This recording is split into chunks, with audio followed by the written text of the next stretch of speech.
చాలా మంది dengue ఫీవర్కి homeopathy వాడొచ్చా అని అడుగుతారు. ఇది సీజనల్ ప్రాబ్లము. మనకి వానాకాలంలో దోమలకి సంబంధించిన డెంగ్యూ ఫీవర్ కానీ చికెన్ గునియా కానీ చాలా ఎక్కువ కనిపిస్తూ ఉంటాయి. ఈ డెంగ్యూకి హోమియోపతిలో చాలా మంచి మెడిసిన్స్ ఉన్నాయి. మీరు ఏం మెడిసిన్స్ తీసుకుంటున్నారు ఆ మెడిసిన్స్తో పాటు ఖచ్చితంగా మీరు హోమియో మెడిసిన్స్ వాడొచ్చు. దీంట్లో ఫస్ట్ మనం ఏమంటే మెడిసిన్స్తో పాటు కొన్ని జాగ్రత్తలు అనేది మీరు పాటించాలి. మెడిసిన్స్ మనము జెనెటిక్ కాన్స్టిట్యూషనల్ సిండ్రోమ్ చూసి మీకు ఫీవర్ ఏ ప్యాటర్న్లో ఉన్నది, ఎప్పుడు అగ్రివేషన్ ఉంది, ఎక్కడ అమిగ్రేషన్ ఉంది, మళ్ళీ ప్లేట్లెట్ కౌంట్స్ ఎంత ఉంది.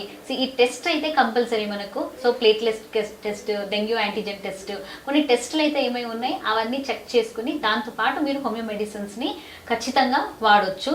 అలానే మీ ఇంటి చుట్టుముట్టు ఉన్న సరౌండింగ్స్ని కూడా మీరు నీట్గా పెట్టుకోవాలి. అలా పెట్టుకుంటే కనుక మనకు మళ్ళీ రికరెన్స్ లేకుండా ఇంట్లో మిగతా వాళ్ళకి రాకుండా ఉండడానికి హెల్ప్ఫుల్ ఉంటుంది. సో మీరు ఏమైనా ప్రాబ్లం ఉన్నాయంటే డాక్టర్ని కన్సల్ట్ అయ్యి దానికి సంబంధించిన మెడిసిన్స్ మీరు ఖచ్చితంగా తీసుకోవచ్చు. హోమియోపతిలో మనకు ఫెరంపాస్ ఉన్నది, ఎపిటోరియం ఉన్నది, నెక్స్ట్ కేరియా పపాయ ఉన్నది. సో మీ సిమ్టమ్స్ని బట్టి కరెక్ట్గా మనము జెనెటిక్ కాన్స్టిట్యూషనల్ సిండ్రోమ్ని ఇవ్వబడతాము.